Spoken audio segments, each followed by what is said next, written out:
stared at the blank page in front of him. Its limitlessness fascinated him. Using the pen to his right, he could write a poem, a book, a letter. He could draw a map. He could create a whole new world, a new language, a new religion. He could fold up the paper into a swan or an airplane. He could watch his words cut through the air like paper scissors through invisible ribbons, and he could watch them come crashing down under the weight of their own significance. Could, he said out loud and wrote it on the page. It was a silly word. It seemed to carry around more letters than it needed, and Scott wondered if the extra letters were some ancient linguist's joke, a visual representation of all the potential the word carried.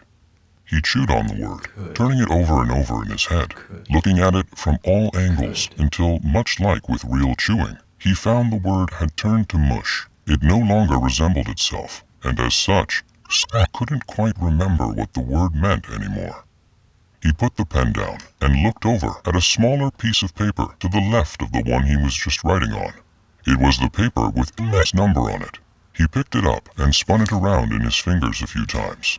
Scott was aware of society's peculiar texting policies, but had never understood them.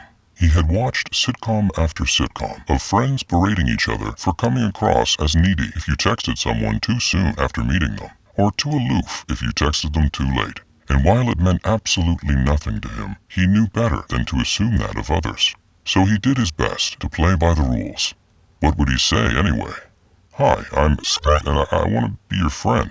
Would you like to play on the swings with me?" Could, he said again and laughed. He settled on inputting her number into his phone so he wouldn't lose it and left it at that. He balled up the page in front of him and put it in the bottom drawer of his desk before walking back into the living room. He turned on the TV manually, grabbing a mason jar of weed on the way to his recliner. As he rolled himself a joint, a line from the song he had heard the night before popped into his head. "Throw your knife in the river if it don't cut the way that you know it should. You can't stay in the modern lingo the way that you could." There was that word again. The way that you could. Scott licked the sticky side of the rolling paper as he considered what the line meant. He had initially understood it as a rejection of youth culture, maybe coming from the perspective of someone older, but now he wasn't so sure. That word, could, changed the feeling of the whole line. It was very clear that whoever it was the singer was singing to was someone capable of fitting in, but was making a choice specifically not to.